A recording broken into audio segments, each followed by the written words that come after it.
Hi, this is Alise Saunders from Tales from an Untamed Soul. Today I am in Wilson, North Carolina.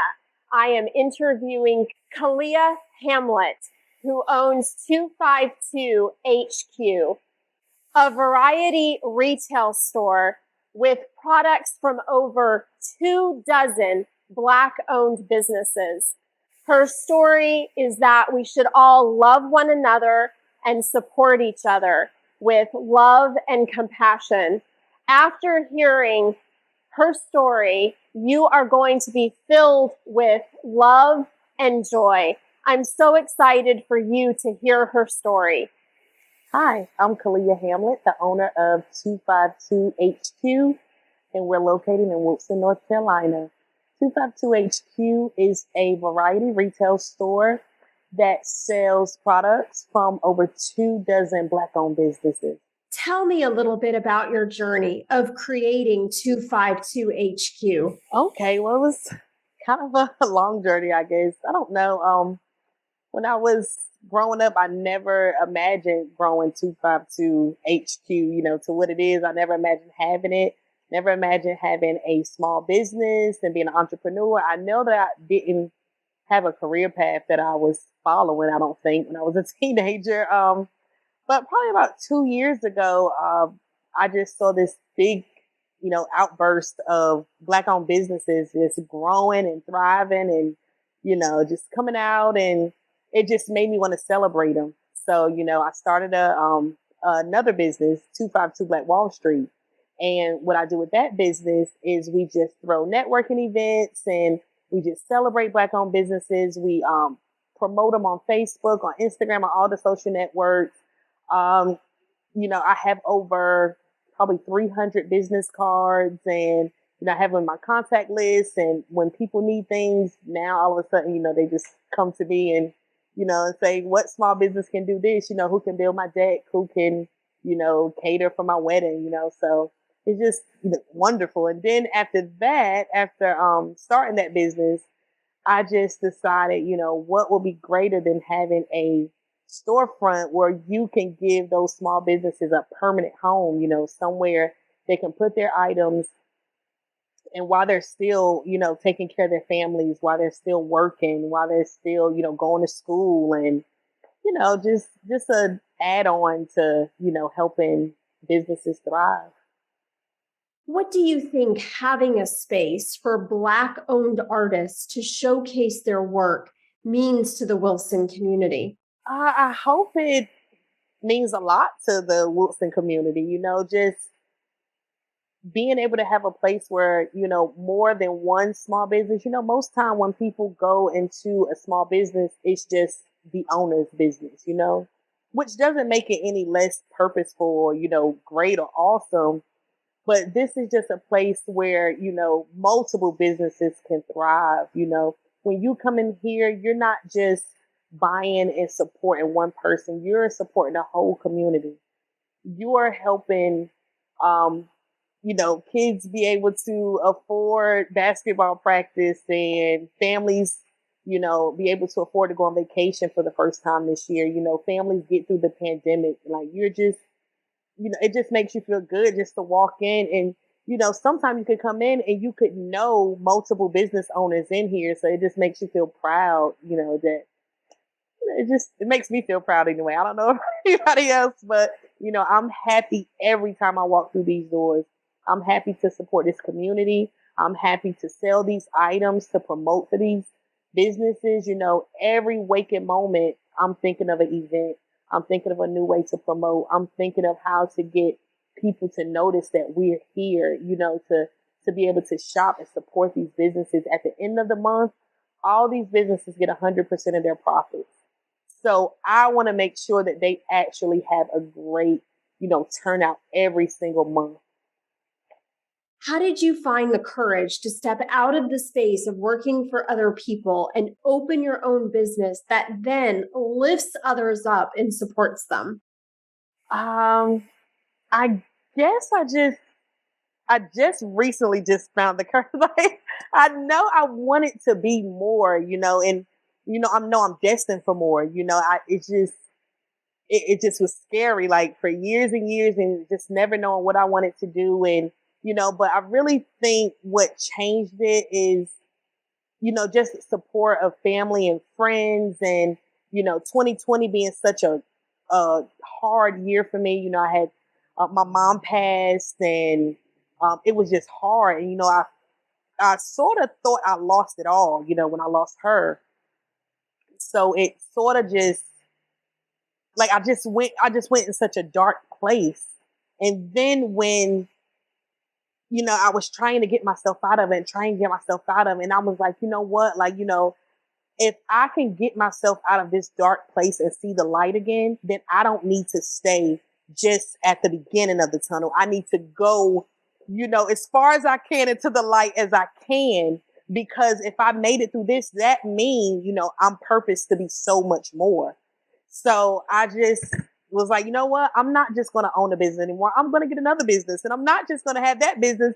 I'm going to open a storefront, and I'm going to keep going as far as I can, because, it has to be something more for me, because I've been through so much that, I just want to keep going and just see, why I'm really here. What's my purpose, and just, that's just it. At this stage in life, do you feel that you're connecting to your purpose in life and what you feel your purpose is? I feel like I've definitely connected to my purpose. I've always been, a person that likes to, help and like to serve and um, like to just celebrate people. I always, joke about when I started 252 Black Wall Street, that I didn't really have a talent. I can't make lip gloss. I can't, draw or anything like that. But my one talent is to love people.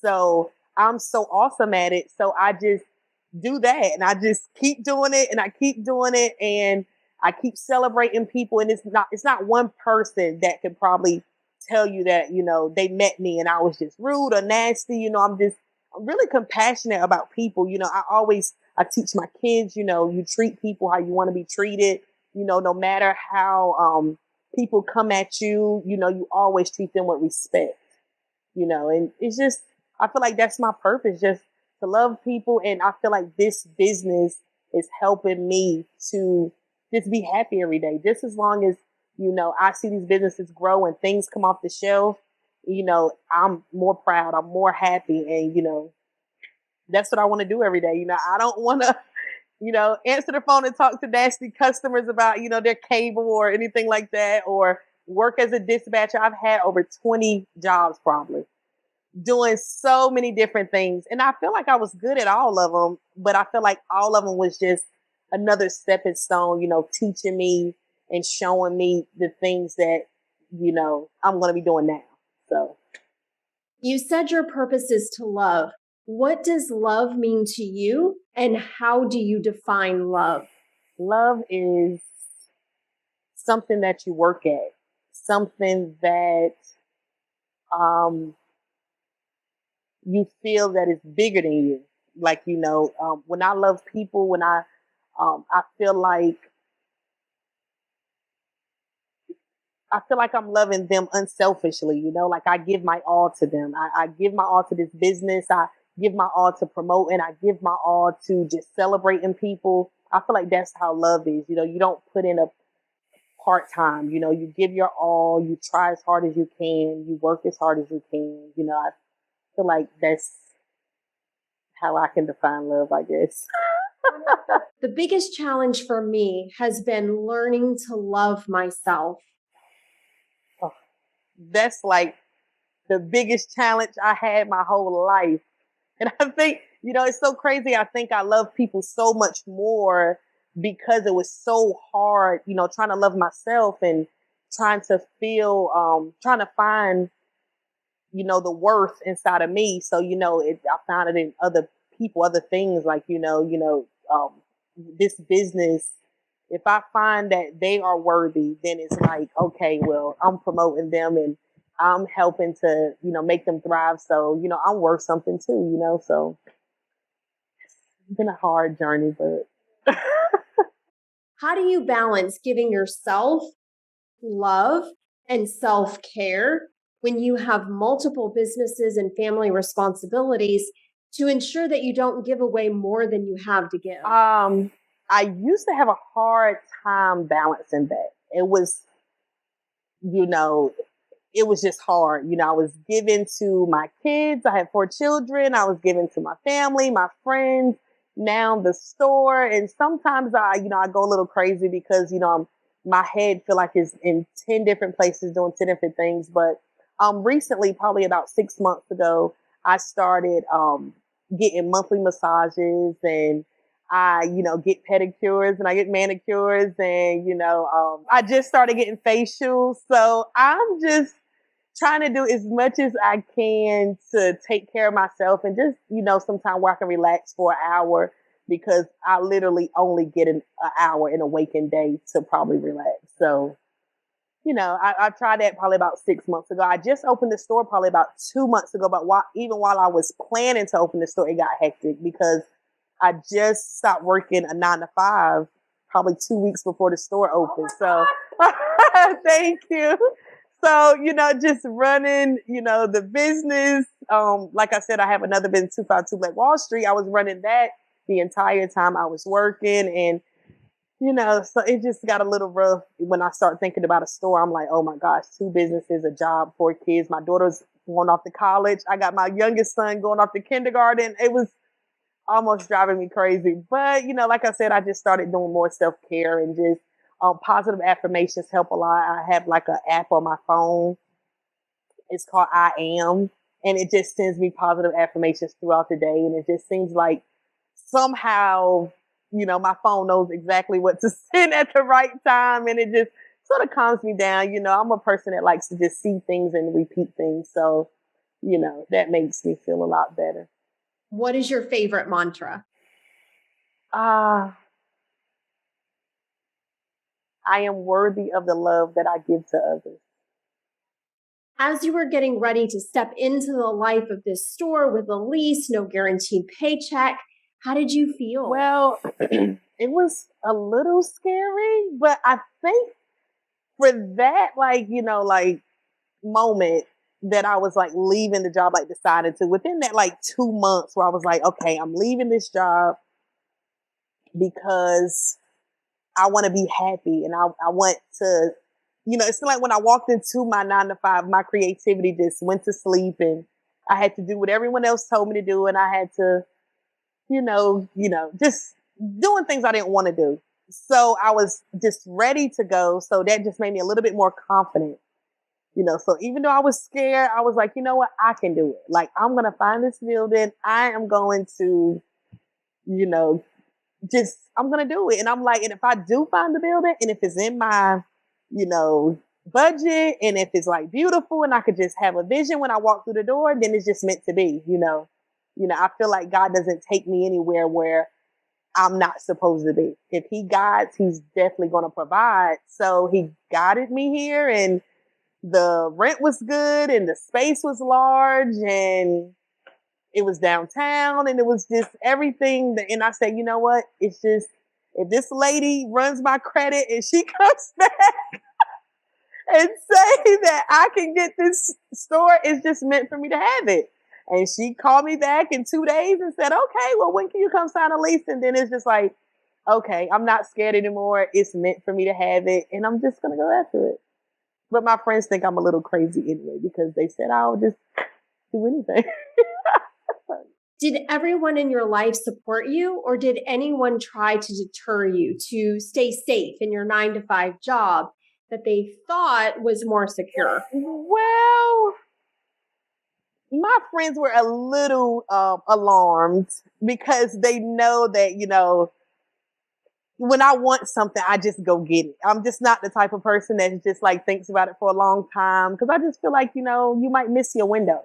So they were a little scared, Khalilah, are you sure? You want to think about it. You had 4 kids, and I'm like, I'm sure, my kids will be fine. They've, always eaten. We always at home, so I'm just going to do it. It's for their future. I want them to see it. I want them to experience it. And I mean, It's a million jobs out here. That's my motto anyway.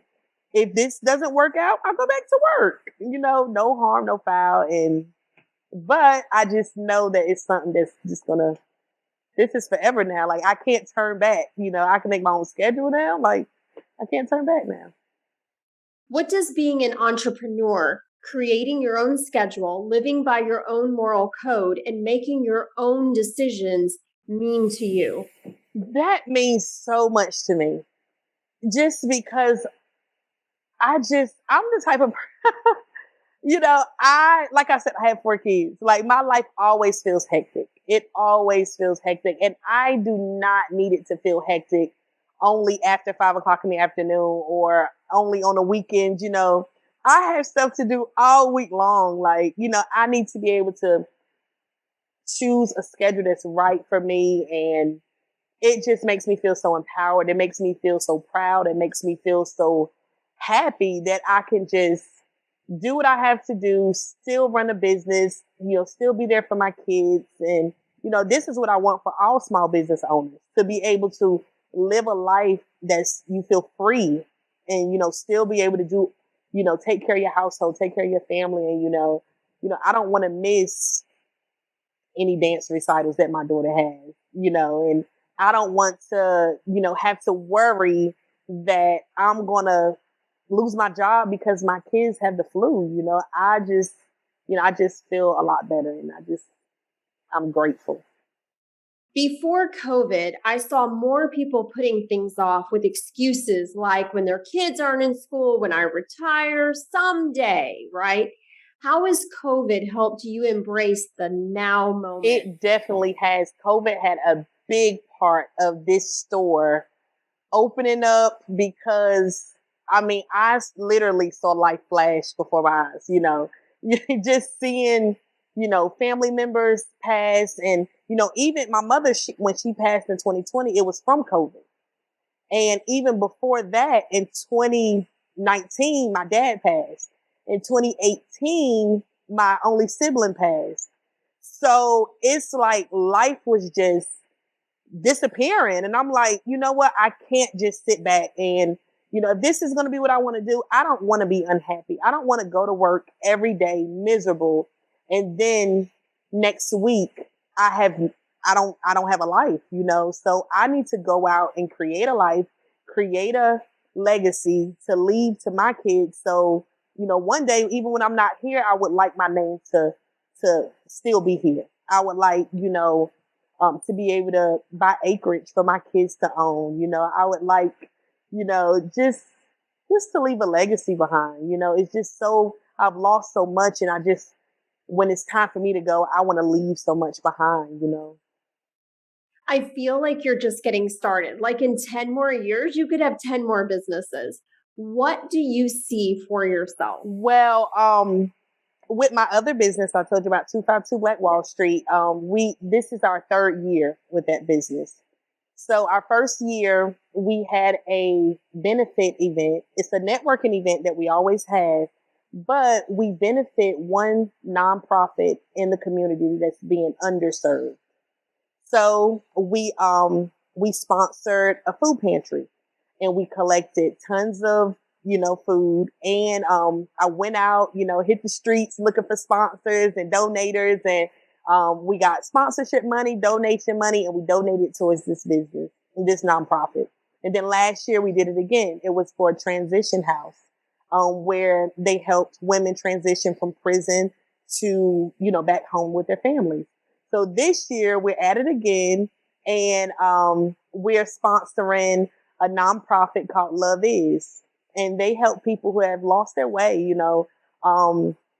They not only help them, find resources for housing and, clothing or food or things like that. They also counsel them. They help them spiritually, mentally, emotionally, like the whole being of a person. So not only am I, just love small businesses, I love to help people in general. I want to always find a way to help someone or to sponsor, nonprofits, just because, I feel like they're so underserved in this community. Some people know about them, but, I want more people to know about them. I want people to think of them, when they're cleaning out the closet, or when, they're maybe shopping for the holidays.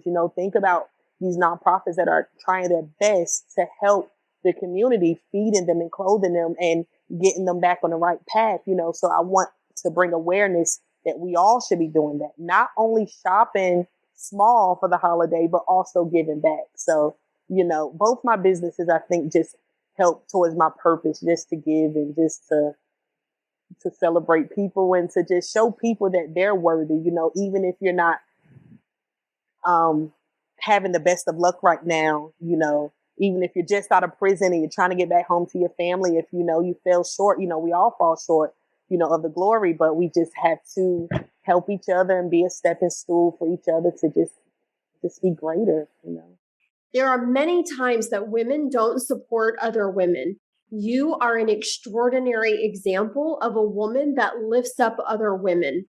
What advice do you have for others to lift up other people? I think if you just lead with love, that's like the most important part. It's just leading with love. If you don't lead with money, if you don't lead with greed, if you don't lead with,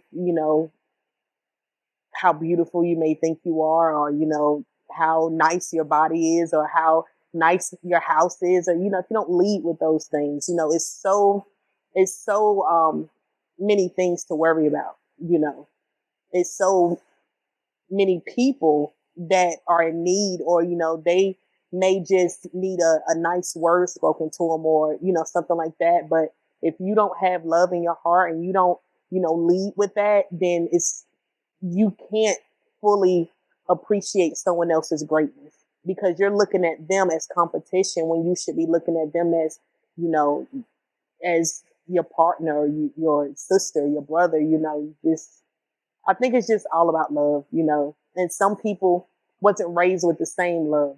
Some people was raised on survival. And, so, even when I encounter people that don't want to support me, I have a friend that always thinks that I should be upset when people don't support me, because she loves me. Of course, she's been my friend for 23 years. So she thinks that people should support me because I'm so supportive of people. And I tell her, I'm not upset. If you don't come to my event, I'm not going to in turn say, I'm not going to support your event.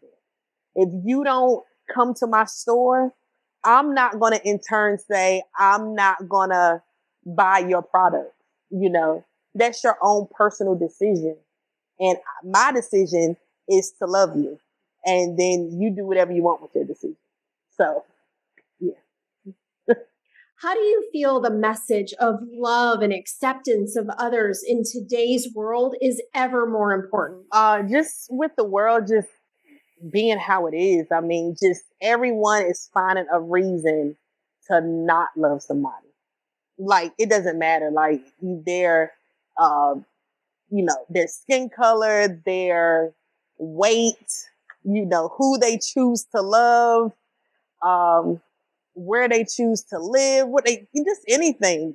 People are just finding any type of reason not to love someone. It's so important to show love in this day and time, because, people need to see it. Like, people need to see each other, see people loving each other. Like, whether it's just giving a helping hand, whether it's something, as big as, being a live donor or something, just anything, people just need to see it. It's tough to live a life with no love. And, people go through their own struggles. People have their own past traumas that they're dealing with, some people are still mad at their parents for how they were raised, not knowing that they loved you with all they could, with what they had. And, and you just have to find that place where you can love people with all that you have. And, because one day, you never know, someone might accuse us of not loving them right, but you tried your hardest. And, you just have to love. Like, it's just, this world is just, it's a scary place without love. So. If you could go back to your younger self and tell her all the things that you've created today, what advice would you give her to get her through the tough times? First, I would like to just tell her that you beat the odds. You know, you beat the odds. You know, I had two kids by the age of 18. I had one going right into high school and one coming out of high school. But I beat the odds. I just sent my oldest child to college, and they're all safe and they're all healthy, and you're great. You know, you are worthy. You know, even though, you know, many days you didn't think so. You didn't think that someone coming from situations that you came from could be where you are, but you know, you're greater than you could ever imagine. You know, so you are your own wildest dreams. What was the journey from having children earlier in life? How did you overcome life's challenges and beat the odds? And beat the odds. I don't know how. Sometimes I wake up and I don't even know how I got from there to here.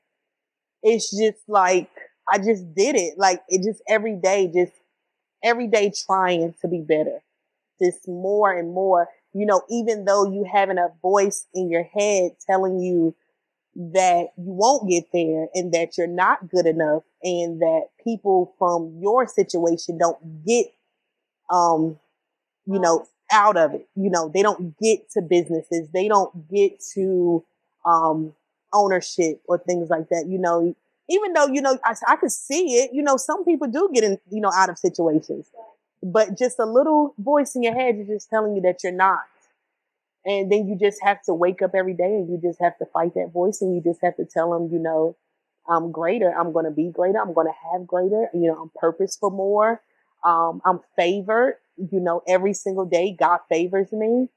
Um, he he just always makes a way, always gives me an opportunity. You know, every day I meet someone new, I learn something new, and you know, I pride myself on learning new things and meeting new people. And you know, that's one of my prayers in the morning is for God to create an opportunity for me to grow today. You know, so you know, you just have to tell yourself that you're just gonna do it. You know, and I just did. You know, I don't, you know, sometimes it takes like you know leaps of faith, and it takes courage, and it you know takes tears, and it takes you know lonely nights, and you know just being scared, but you just have to do it in spite of you know it just has to get done. What was your biggest hurdle in business knowledge that you had to overcome? Probably budgets is. I am not a great budgeter. I'm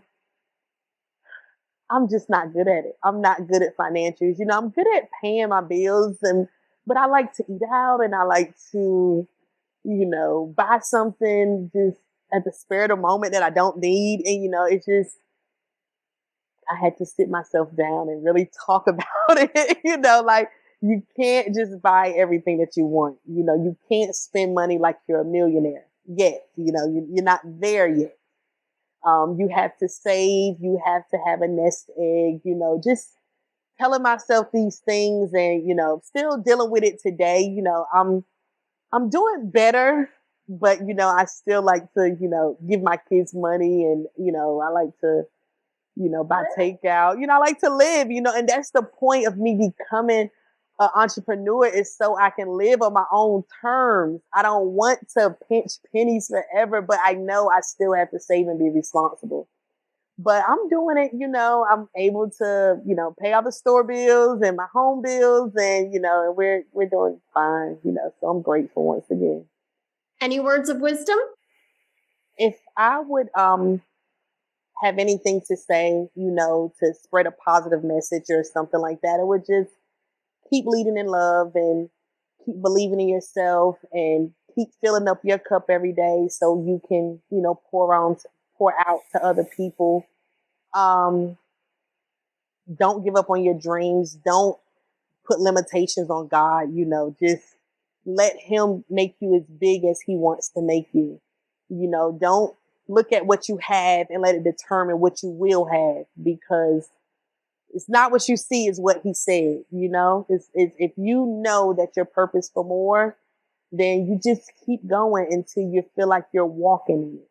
You just keep speaking it until you're walking in it, you know, and just create a legacy that you're proud of, and that's it. I believe that I can believe and speak my life into a reality. How do you create? How I do it is through prayer. I think, you know, prayer and positive affirmations. Like I say, you know, I just, you know, I pray about the things that I want to happen. And I don't really, you know, I don't spend too much of my prayer saying, God, I want a car, or God, I want a house, or I pretty much ask God for his will to be done in my life, you know, because his will is perfect. So um, I feel like that makes it easier when something bad happens, because when you're only praying for good things and something bad happens, you're not prepared. But if you're asking for God's will to be done in your life, then you're prepared for even the bad. You're going to be able to get through it because you're not dependent on your own abilities. You know that it's his will, his way. And if something bad happens, it just gives you that much more strength to get through it, because, you know, this is something you have to go through to get to the next level. So I'm just always faithful that the next level is always on the way. Like the next great thing is about to happen. You know, even if something, you know, I have a slip up, the next great thing is going to happen. Like, I don't think that, and not saying that like my reaction to it, sometimes my reaction to it is a little like scary, and, you know, no one probably sees it but my close friends and family, but I'm always faithful that something great is about to happen next. And it always does. I mean, you know, just God always comes right in the nick of time just to make me happy again, to make sure I have what I need. You know, I don't always have what I want. I don't have it right now, but like I'm not led by money, and I'm not led by fame and things like that. I'm just led by passion and just, you know, being happy. If someone is watching this, afraid of all the things that could go wrong, the catastrophic things that could happen, what advice do you give them to live their dream? Tell them to just go after it. Be prepared. Don't go out with, you know, $50 to your name. Well, I can't even say that, because if you feel like this is your time, and just go out with your $50. But just be prepared, you know, just be brave, and just do it. You just have to do it. You have to do it in tears. You have to do it scared. You have to do it broke sometimes. You have to do it with a broken heart, and you just do it. And most of the time, I think probably 99% of the time, you know, if God lets you do it, it's your purpose. You know, even if it's not your purpose forever, it's your purpose right then. But you just do it because it's going to make you happy right then. Don't live in this life wishing that you would have, you know, a bunch of woulda, coulda, shouldas. It's a miserable life, you know. And I haven't lived that long. I'm only 33, but I could imagine that it's a miserable life, just, you know, growing old, and, you know, just not having any memories of anything that you did that you loved, you truly, truly loved. So just do it.